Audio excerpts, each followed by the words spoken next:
Good morning everyone. Once again, welcome back. This is the third part and we have previously discussed our first and second part. And again welcome back in third part. In this part, we will discuss about the autotrophic nutrition.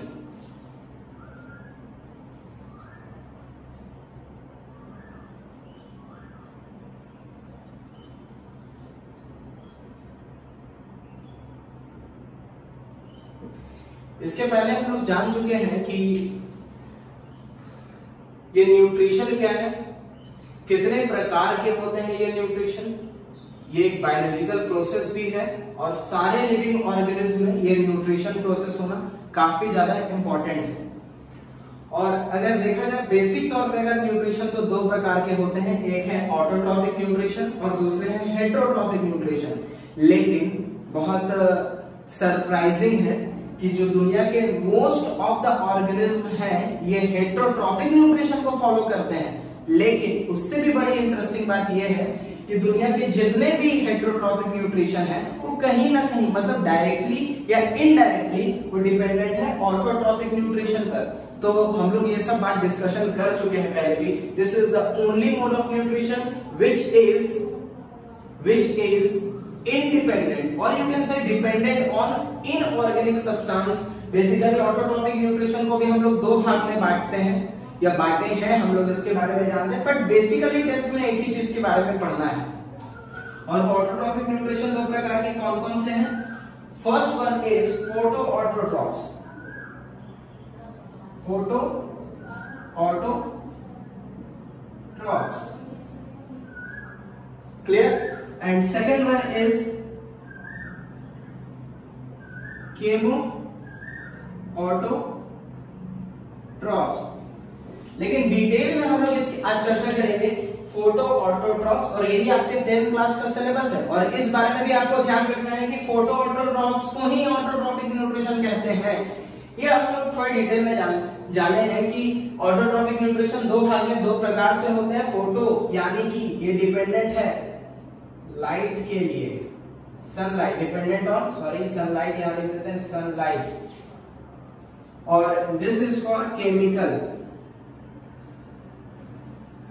और ये सब का definition हम लोग जाने last class में example के साथ पढ़े थे, और आज हम लोग डिटेल में पढ़ते हैं फोटो ऑटोट्रॉफ्स या फिर कह सकते हैं ये ऑटोट्रॉफिक न्यूट्रिशन। तो आइए हम लोग डिस्कशन करते हैं।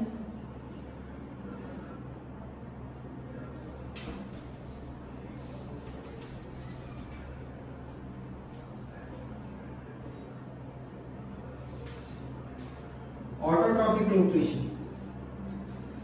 तो ऑटोट्रॉफिक न्यूट्रिशन में आपको यह ध्यान देना है कि इसमें ये डिपेंडेंट नहीं है बल्कि इंडिपेंडेंट है, independent but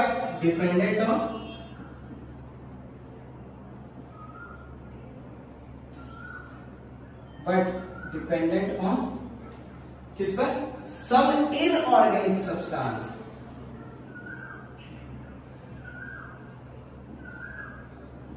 some inorganic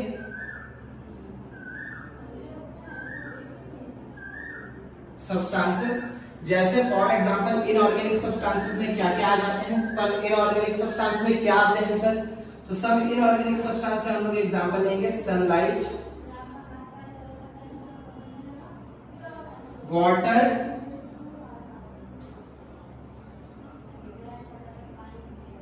air etcetera, और भी बहुत सारे। ठीक है, डिपेंडेंट है। दूसरी बात कि ये मोस्ट अगर देखा जाए अभी हम लोग के खोज में, अगर रिसर्च के बारे में अगर देखा जाए तो अभी हम लोग पूरी 1.7 मिलियन स्पीसीज का खोज कर चुके हैं, जिसके बारे में हम लोग के पास कंप्लीट इंफॉर्मेशन है। लेकिन साइंटिस्ट हमारा दावा करते हैं कि 8 मिलियन स्पीसीज हमारे लिविंग वर्ल्ड में और हैं। तो सोचिए हम लोग अभी इस लिविंग ऑर्गेनिज्म के बारे में कितना कम जानते हैं।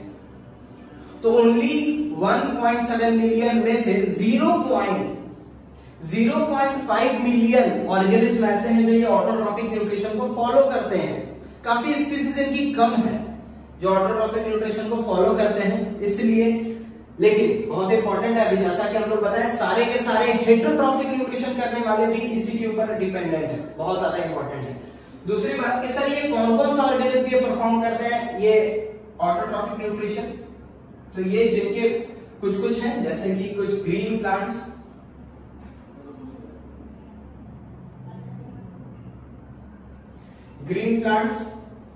और यहां पर कुछ कुछ एल्गी भी हैं।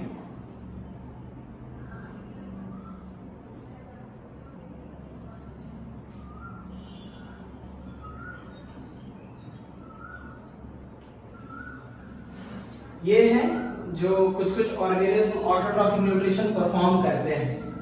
कुछ ग्रीन प्लांट हैं, सारे ग्रीन प्लांट हैं और सारे एल्गी, यानी मोटा मोटी तौर पर कि इनमें आप एल्गी भी अगर देखें होंगे बारिश के सीजन में फर्श पर अगर काफी ज्यादा दिन तक ये पानी जमा हो जाता है तो ये काई, जिसको हम लोग कॉमन लैंग्वेज में कहते हैं, ये एल्गी जम जाता है, ये वही एल्गी है। और ग्रीन प्लांट हम लोग तो देखते हैं हमारे चारों तरफ ये ग्रीन प्लांट है, हम लोग चारों तरफ ये ग्रीन प्लांट से ढके, यानी कहने का मतलब सब दोनों जो है कहीं ना कहीं ग्रीन कलर के हैं। तो ये दोनों क्या करते हैं कि अपना जिस इसमें दोनों में लाइट का आवश्यकता पड़ता है, दे रिक्वायर लाइट, और लाइट का यहाँ आवश्यकता पड़ता है उस प्रोसेस, और इससे ये लोग अपने खाना बनाते हैं, इसको कहते हैं फोटोसिंथेसिस। फोटोसिंथेसिस ये काफी ज्यादा इंपॉर्टेंट है। अब बात करते हैं कि सर हम लोग के अंदर ये फोटोसिंथेसिस करने की प्रवृत्ति, हम लोग के अंदर ये फोटोसिंथेसिस करने का टेंडेंसी क्यों नहीं है?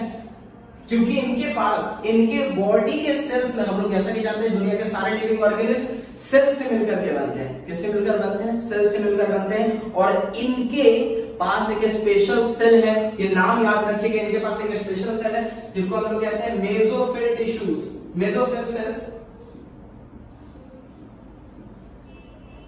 मेसोफिल सेल्स में क्या होता है सर? हमारे पास मेसोफिल सेल्स नहीं है, हमारे पास मेसोफिल टिश्यूज नहीं है। मेसोफिल सेल्स में क्या होता है? मेसोफिल सेल्स में होते हैं क्लोरोप्लास्ट, एक प्रकार का प्लास्टिड है, 9th क्लास में हम लोग पढ़ चुके हैं क्लोरोप्लास्ट, और इनमें ग्रीन पिगमेंट है जिसको हम लोग कहते हैं क्लोरोफिल,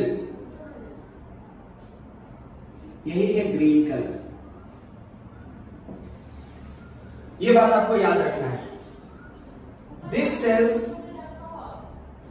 ये मेसोफिल सेल्स में क्या, फिर से एक बार, मेसोफिल सेल्स क्या है सर? मेसोफिल सेल्स वैसे सेल है जिनमें क्लोरोप्लास्ट यानी कि ग्रीन कलर के पिगमेंट पाए जाते हैं। अगर इतना ज्यादा हम लोग आज लकी रहते कि आज हमारे पास भी मेसोफिल सेल होता, हमारा भी कलर ग्रीन होता, हमारा भी सेल का कलर, हमारा भी स्किन का कलर ग्रीन होता, और सनलाइट के प्रेजेंस में, in the presence of sunlight हम लोग भी आज खाना बना लेते। लेकिन फर्क बस इतना है कि इनके पास मेसोफिल सेल है, और मेसोफिल सेल्स में क्या होते हैं कि स्पेशल प्रकार के सेल ऑर्गेनेले हैं, एक स्पेशल प्रकार के प्लास्टिड्स हैं जिनको क्लोरोप्लास्ट कहते हैं, और क्लोरोप्लास्ट के अंदर ये क्लोरोफिल है जो कि ग्रीन कलर का पिगमेंट है। आइए आगे हम लोग एक बात जानते हैं, इस प्रोसेस में होता क्या है, इधर आप लोग लिख सकते हैं, फिर उसके बाद हम लोग नेक्स्ट पॉइंट आगे इसी से बात करें।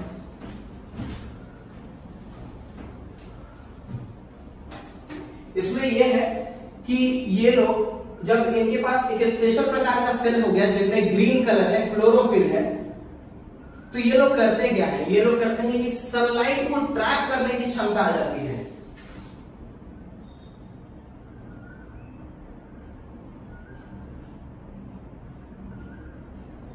ट्रैप सनलाइट, और ये लोग क्या और क्या इनको चाहिए? रिक्वायर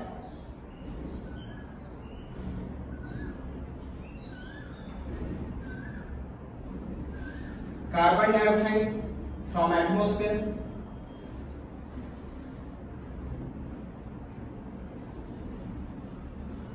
वाटर फ्रॉम सॉइल, और ये सारे चीज इनऑर्गेनिक सब्सटेंस है। सनलाइट CO2, सनलाइट CO2 और वाटर, और इनके साथ में ही मिनरल, ये लोग कहीं और से नहीं लेते। आप सुने होंगे कि वाटर में ही मिनरल डिसॉल्व होता है, तो मिनरल एक्स्ट्रा जरूरत नहीं होता इन लोगों को लेना, बस वाटर में ही मिनरल डिसॉल्व है, तो ये लोग आसानी से ट्रैप कर लेते हैं। और ये लोग जैसे ही एक प्रोसेस हम जिसके बारे में और डिटेल में पढ़ेंगे, और ये लोग जैसे ही करते हैं तो बदले में दो चीज बनता है as a product, oxygen and glucose as a product.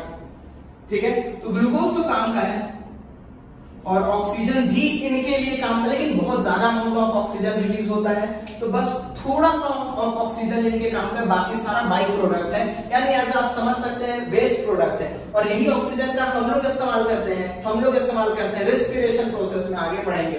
लेकिन ये ग्लूकोज काफी ज्यादा इंपॉर्टेंट है। Plant huge amount of glucose बना लेता है, और ग्लूकोज आपको बताते हैं सिंपल फूड,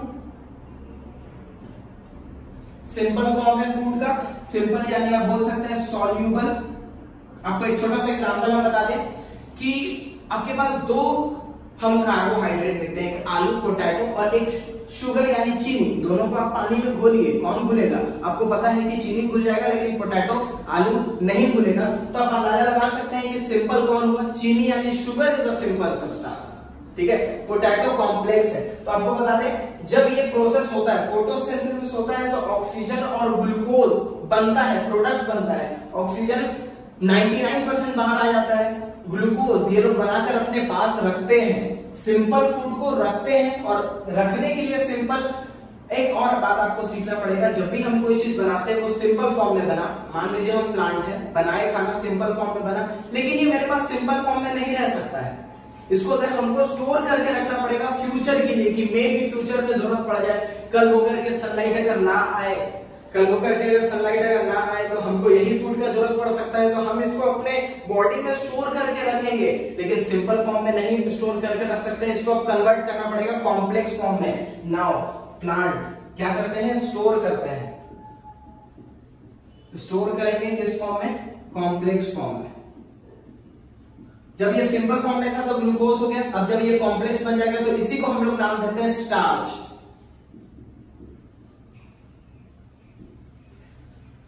ये बहुत इंपॉर्टेंट है, जब स्टोर करके रखना है यही ग्लूकोज को, तो यही कॉम्प्लेक्स फॉर्म में चेंज हो जाता है और इसी का नाम है स्टार्च। अब हम लोग प्लांट से जाएंगे खाना मांगने के लिए, यानी कोई भी हाइड्रोट्रॉफिक न्यूट्रिशन, जब ये ऑटोट्रॉफिक न्यूट्रिशन करने वाले ऑर्गेनिज्म के पास अगर जाएगा और मांगेगा कि भैया हमको भी खाना दीजिए क्योंकि हम इनऑर्गेनिक सब्सटेंस से खाना बनाए हैं, तो अब आपको पता है कि ये खाना सिंपल नहीं मिलने वाला है, उनको कॉम्प्लेक्स फॉर्म में मिलेगा। यहां पर इंटरेस्टिंग बात है, हम लोग को कहीं से भी खाना मिलता है तो ये स्टार्च मिलता है, ये ग्लूकोज नहीं मिलता है, ये सिंपल फॉर्म में नहीं मिलता है, क्योंकि प्लांट बनाया तो सिंपल फॉर्म में लेकिन स्टोर करता है कॉम्प्लेक्स फॉर्म में। जैसे कि मम्मी अगर खाना बनाती है तो गर्म होता है, लेकिन स्टोर कर देगी तो ठंडा हो जाएगा, तो ठंडा रोटी कॉम्प्लेक्स फूड हो गया और गर्म रोटी सिंपल फूड हो गया। बहुत इंपॉर्टेंट है ये इसके बारे में। ठीक है, तो ये कॉम्प्लेक्स फॉर्म में स्टोर करता है। लेकिन सबसे ज्यादा इंपॉर्टेंट बात कि सर ये सनलाइट तो आ गया, ऊपर से आ गया, ट्रैप हो गया, और ये CO2 एटमॉस्फेयर से कैसे आता है, और ये वाटर पेड़ में मैक्सिमम हाइट तक कैसे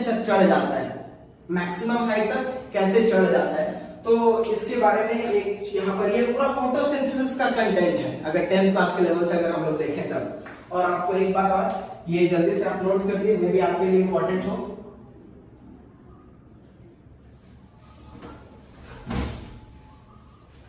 और एक बहुत ज्यादा इंपॉर्टेंट एक केमिकल रिएक्शन है।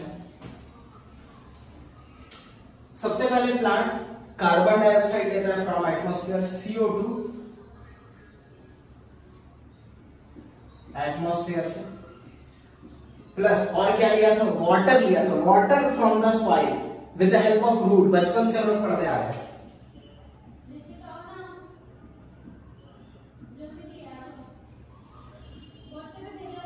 और ये बनता क्या है, बनाते क्या है? ग्लूकोज का फॉर्मूला C6H12O6, और बदले में ऑक्सीजन भी बनता है। अगर गर्मी ज्यादा पड़े तो प्लांट क्या करेगा? वाटर इवापोरेट करेगा, ट्रांसपिरेशन बाद में इसके बारे में हम लोग पढ़ेंगे। केमिकल शुड बी बैलेंस्ड, ये बैलेंस होना चाहिए। तो एक ओवर में 6 बॉल होता है, तो यहाँ भी 6, जहां पर 6 नहीं है वहां पर 6 ऐड कर दीजिए।